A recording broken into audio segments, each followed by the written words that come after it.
اللہ تبارک و تعالیٰ قرآن پاک میں ارشاد فرماتا ہے سبحان الذی اسری بعبدہ لیلا من المسجد الحرام الی المسجد الاقصی، پاک ہے وہ ذات جو لے گئی راتوں رات، یا جس نے سیر کرائے، جس ذات نے راتوں رات اپنے بندے یعنی محمد عربی کو مسجد حرام سے مسجد اقصی تک۔ یاد رکھیے گا سبحان کا یہ لفظ جو قرآن پاک میں آیا ہے، ہم اور آپ ایک دنیا کا سسٹم ہے، مسلمان آپس میں لفظ سبحان تب بولا کرتا ہے جبکہ کوئی خلاف عقل بات پائی جائے، یعنی جو ممکن نہ ہو وہ ہو جائے تو سبحان اللہ کہتے ہیں۔ مثال کے طور پر ایک چھوٹا سا بچہ جس کی وقت اتنی ہے، جس کی طاقت اتنی ہے کہ وہ 5 کلو وزن اٹھا سکتا ہے، لیکن اگر وہ 15 کلو اٹھا لے تو کیسے آپ اور ہم سب مل کے کہیں گے سبحان اللہ؟ کیا بات ہے؟ مطلب یہ کہ سبحان اللہ کہا ہی اس موقع پہ جاتا ہے جس کو عقل مانے ہی نہ۔ تو معراج کے واقعہ کو اللہ نے بیان کیا تو لفظ سبحان سے شروع کیا، مطلب یہ کہ یہ واقعہ ایسا ہے کہ سب ماننے کو تیار نہیں ہوں گے، صرف ایمان والوں کی بات ہے۔ یہی وجہ ہے جب محمد عربی صلی اللہ تعالیٰ علیہ وسلم رات کو جب ان کو معراج کرائی گئی اور صبح ہوئی، جب آپ نے اس کی خبر دی تو اچھے خاصے لوگوں نے انکار کیا، اچھے خاصے لوگ کشمکش میں، کفار مکہ میں تو سب کے سب، حتیٰ کہ میں آپ کے سامنے بات رکھوں جب حضور کی زبان سے خود بخود بات نہیں سامنے آئی تھی تب تک کچھ صحابہ کرام بھی کشمکش میں تھے کہ نہیں یہ تو ممکن نہیں ہے، کیونکہ یہاں سے اگر صرف مسجد اقصی تک کی بات کریں تو پیدل آنے جانے میں کم سے کم 2 مہینہ لگے گا آنے جانے میں۔ بیت المقدس بہت دور ہے مدینہ منورہ سے، یہاں سے وہاں جانا، مسجد حرام جانا، پھر مسجد اقصی جانا، پھر واپس مدینہ آنا، یہ تو 2-3 مہینے کا سفر ہے۔ آخر رات کے تھوڑے حصے میں یہ کیسے ہو سکتا ہے؟ لیکن جب حضور کی خود صراحت آئی تب صحابہ کرام نے، خود صدیق اکبر کا واقعہ ہے، جب ابو جہل کو پتا چلا کہ حضور علیہ الصلوۃ نے راتوں رات سیر کی اور حضور یہ بات کہہ رہے ہیں، تو ابو جہل کو ایک موقع ملا کہ بڑا اچھا موقع ملا ہے، اس سے بہترین موقع دوبارہ نہیں ملے گا، محمد کی امیج، ان کی ہستی، ان کے وقار کو جتنا برباد کرنا چاہو ابو جہل اس واقعہ سے برباد کر دو۔ پورا ڈھنڈورا پیٹ رہا تھا پورے عرب میں ابو جہل کہ دیکھو اس طرح کے دعویٰ کرتا ہے محمد جو ایک دین کا دعویٰ کرتا ہے، جو ایک خدا کی عبادت کا دعویٰ کرتا ہے، وہ اب یہ دعویٰ کرتا ہے کہ وہ راتوں رات اتنی لمبی مسافت کو اس نے طے کیا ہے۔ اس طریقے سے تمام لوگوں کو بہکانے لگا۔ راستے میں صدیق اکبر سے ملاقات ہوتی ہے رضی اللہ تعالیٰ عنہ، حضرت صدیق اکبر سے بھی یہ ابو جہل کہتا ہے ابو بکر ذرا بتاؤ تو صحیح، اگر کوئی شخص یہ کہے کہ میں نے رات کے تھوڑے سے حصے میں یہاں سے مسجد حرام، پھر مسجد حرام سے مسجد اقصی، پھر واپس مدینہ منورہ کی سیر کی، مدینہ منورہ کی مسافت کی، تو ایسے شخص کے بارے میں آپ کیا کہو گے؟ یہ غلط ہے کہ صحیح ہے؟ تو صدیق اکبر نے بھی کہا یہ غلط ہے، صدیق اکبر نے بھی کہا غلط ہے۔ کہا یہ غلط ہے نا تو غور سے سننا، یہ بات وہی کہہ رہے جن کے تم کلمہ پڑھتے ہو، تم جنہیں نبی اور رسول کہتے ہو، یہ انہی کا دعویٰ ہے۔ تو حضرت صدیق اکبر نے کہا ابو جہل سن لو، اگر یہ بات میرے آقا میرے مولا محمد عربی نے کہی ہے تو یہی بات نہیں، اس سے بڑھ کر بھی کہے تو ہم ماننے کو تیار ہیں، تصدیق کرتے ہیں۔ یہی وجہ ہے کہ ابو بکر صدیق رضی اللہ تعالیٰ عنہ کو صدیق کہتے ہیں، سب سے بڑے سچے، سب سے زیادہ تصدیق کرنے والے حضرت ابو بکر صدیق کو۔ اور اللہ تبارک و تعالیٰ نے سیر کی نسبت اپنی طرف کی، یہ سب سے بڑی بات ہے۔ کیا کہا؟ پاکی کی نسبت اپنی طرف کی اور سیر کی بھی۔ سبحان الذی اسری بعبدہ، پاکی ہے اس ذات کے لیے جو ذات، جس ذات نے سیر کرائی اپنے بندے کو۔ بھائی مصطفیٰ نے سیر کی تو پاکی مصطفیٰ کی ذات کی ہونی چاہیے، لیکن نہیں، خدا اپنی ذات کی پاکی بیان کر رہا ہے۔ کیا مطلب ہے؟ بات سمجھنے کی ہے۔ اگر محمد عربی خود بخود سیر کرتا تو شاید کچھ کہنے والے کہتے کہ خدا نے جو جو دکھانا چاہا شاید کچھ دیکھا ہوگا، بندہ ہی تو ہے، کچھ دیکھا ہوگا کچھ نہیں دیکھا ہوگا، کچھ چھانا ہوگا کچھ نہیں چھانا ہوگا، کچھ بھالا ہوگا کچھ نہیں بھالا ہوگا، کچھ رہ گیا ہوگا کچھ دیکھ لیا ہوگا۔ یاد رکھیے میں آپ کے سامنے ایک موٹی مثال رکھوں، کوئی بادشاہ ہو اور وہ ان کے پاس زبردست ایک محل ہو، زبردست محل ہو، اور اس محل کو کوئی شخص اس محل کی سیر کرنا چاہے، اس کو دیکھنا چاہے کہ دیکھیں اس کی بناوٹ کیسی ہے، اس کا بناؤ سنگار کس طریقے سے، اس کو سوارا کتنا گیا ہے اس محل کو، کوئی اگر عام آدمی جا کے دیکھنا چاہے تو وہ اتنا کچھ نہیں دیکھ پائے گا جتنا بادشاہ خود چل کے دکھائے تو وہ دیکھ لے گا۔ اب میری بات سمجھ میں آ رہی ہے؟ یہی مسجد ہے، کون سا بورڈ کہاں پہ لگایا گیا، کوئی MCB بورڈ بٹن دیا گیا تو وہ کیا مقصد ہے، کس بورڈ کو کہاں زیادہ لگایا گیا، کیا مقصد نہیں ہے۔ جس نے مسجد بنوائی ہے رہ کر، جن کا پیش جن کا قدم رہا ہے وہ بہتر بتا پائے گا کہ کیا مقصد ہے کیا نہیں ہے، پنکھا یہاں کی بجائے یہاں کیوں نہیں لگوایا، یہ ساری بات ہے۔ تو دیکھیے جو جس کام کو کرتا ہے یا کراتا ہے ان کو زیادہ علم ہوتا ہے، بعد میں دیکھنے والا آدمی اتنا نہیں بتا پاتا۔ بادشاہ کا محل ایک عام آدمی اگر گھومے تو وہ محل کا اتنا اچھے انداز میں نظارہ نہیں کر سکتا جتنا کہ بادشاہ خود چل کے نظارہ کرائے، سیر کرائے کہ دیکھو یہاں غلام ہے، یہاں یہ سویدھا ہے، یہاں یہ فیسلٹی ہے، یہ تہخانہ ہے، یہ دیوار ہے، یہاں ہم نے صندوق چھپا رکھا ہے، یہاں سے ہم بھاگ سکتے ہیں، کوئی حملہ کرے تو نکل سکتے ہیں۔ بادشاہ خود بتائے تو وہ بہت ساری خفیہ باتیں بھی بتائے گا بادشاہ، مگر کوئی آدمی اپنے حساب سے سیر کرے تو اتنا نہیں دیکھ پائے گا، کچھ دیکھے گا کچھ چھوڑ دے گا۔ اس کائنات کے مالک، اس کائنات کے خالق رب العزت اللہ تبارک و تعالیٰ نے محمد عربی کو سیر خود کرائی۔ اللہ نے کیا مطلب ہے، حضور خود سیر کرتے تو یہ کہتے کہ حضور نے کچھ دیکھا ہوگا کچھ نہیں دیکھا ہوگا، اسی لیے اللہ تبارک و تعالیٰ نے سیر کی نسبت بھی اپنی طرف کی اور پاکی کی نسبت بھی اپنی طرف کی کہ اب کسی کو یہ شبہ نہ رہ جائے کہ محمد عربی نے کچھ دیکھا ہوگا کچھ رہ گیا ہوگا، چونکہ محمد عربی نے خود سے سیر نہیں کیا بلکہ محمد عربی کو سیر کرائی گئی، اور وہ سیر اس ذات نے کرائی جو سب سے زیادہ صادق، وہ ذات کہ جس میں کسی طرح کا کوئی عیب نہیں، جس میں جھوٹ کا دور دور تک کوئی شائبہ نہیں، کوئی شک نہیں، اس رب العزت نے محمد عربی کو سیر کرائی۔ مطلب یہ ہے، بات صاف ہے کہ اب محمد عربی نے جو کچھ دیکھا جو کچھ سمجھا وہ اپنی استطاعت کے مطابق نہیں، اپنے علم و قدرت کے مطابق نہیں، بلکہ اللہ کے علم و قدرت کے مطابق محمد عربی نے کائنات کا ذرہ ذرہ، عرش و کرسی، لوح و قلم، جنت و دوزخ، ہر چیز کی سیر محمد عربی نے اللہ کے علم اور اللہ کی قدرت کے حساب سے کی۔ اب کچھ رہ نہیں گیا ہے، یہی وجہ ہے۔ ایک عقیدہ آپ یاد رکھیں کہ مسجد حرام سے لے کر مسجد اقصی تک محمد عربی کا راتوں رات سیر کرنا، اس کا ثبوت قرآن پاک سے ہے، جو ابھی ہم نے آیت پڑھی، سبحان الذی اسری بعبدہ لیلا من المسجد الحرام الی المسجد الاقصی۔ پاکی ہے اس ذات کے لیے جس ذات نے سیر کرائی اپنے بندے کو مسجد حرام سے مسجد اقصی تک۔ اس کا اگر کوئی بھی مسلمان انکار کرے تو وہ کافر ہو جائے گا، اتنی سی بات کا۔ ہاں، پھر مسجد حرام سے لے کر لامکہ تک جانا، اس کا ثبوت حدیث مشہور سے ہے۔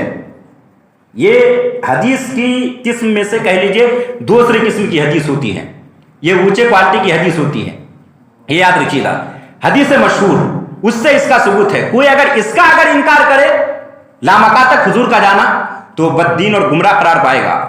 اور پھر لامکہ سے جنت و دوزخ کی سیر، اس کا ثبوت خبر احاد سے ہے، حدیث واحد سے ہے۔ اگر اس کا کوئی انکار کرے تو یہ قریب بگمراہی ہے، اس کی وجہ سے ایمان نہیں جائے گا۔ مگر سچا عقیدہ وہی ہے جو حضور کی ہر بات کو تسلیم کرے، کہ سچا مومن وہی ہے جو حضور کی ہر بات کو مانے، حضور کی ہر بات کی تصدیق کرے، ورنہ اس کے علاوہ ایمان کا کیا مطلب ہے۔ یہ بات اگر آپ کو یاد ہے تو میں آپ کے سامنے ایک بات اور یاد رکھوں کہ قرآن پاک میں اللہ تبارک و تعالیٰ سے دو نبیوں نے ایک جملہ کہا ہے، رب ارنی۔ قرآن پاک میں دو جگہ آیا ہے، قرآن پاک میں ایک جگہ حضرت موسیٰ علیہ نبی جن علیہ الصلوۃ والتسلیم نے فرمایا، عرض کیا، رب ارنی انظر الیک، اے مولا مجھے دکھا، میں تیرا دیدار کرنا چاہتا ہوں، حضرت موسیٰ نے۔ اور ایک جگہ حضرت ابراہیم علیہ السلام نے عرض کیا، رب ارنی کیف تحیی الموتیٰ، اے اللہ مجھے دکھا کہ تو مردوں کو کیسے زندگی دیتا ہے، تو مردوں کو کیسے زندہ کر دیتا ہے۔ دو باتیں ہیں، یاد رکھیے، دونوں نے کیا کہا، رب ارنی۔ حضرت موسیٰ علیہ السلام نے کہا رب ارنی انظر الیک، اے اللہ میں تیری ذات کو دیکھنا چاہتا ہوں۔ تو جواب کیا آیا تھا پتا ہے، لن ترانی، اے موسیٰ نہیں دیکھ سکتے، نہیں ہے تمہاری استطاعت، نہیں ہے تمہارے اندر یہ طاقت، تم میری ذات کو نہیں دیکھ سکتے۔ ضد کی حضرت موسیٰ نے، قرآن نے واقعہ کو بیان کیا تو اللہ تعالیٰ نے کہا کہ ایسا ہے، اس پہاڑ کی طرف دیکھو، اگر وہ پہاڑ صحیح سالم رہتا ہے، حرکت نہیں کرتا ہے، میں اس پر اپنے انوار و تجلی کا انوار و تجلی کی ایک جھلک میں اس میں ڈالتا ہوں۔ اگر وہ پہاڑ ہلتا ڈلتا نہیں ہے، اگر وہ برقرار رہتا ہے تو پھر سمجھو کہ تم دیکھ سکتی ہو، یا شاید تم کچھ دیکھ لو۔ اللہ تبارک و تعالیٰ نے جب اپنے انوار و تجلیات کی ایک جھلک پہاڑ کے اوپر ڈالی تو پہاڑ پاش ریزہ ہو گیا۔ اور حضرت موسیٰ علیہ السلام کے بارے میں قرآن نے کہا فخر موسیٰ صعقا،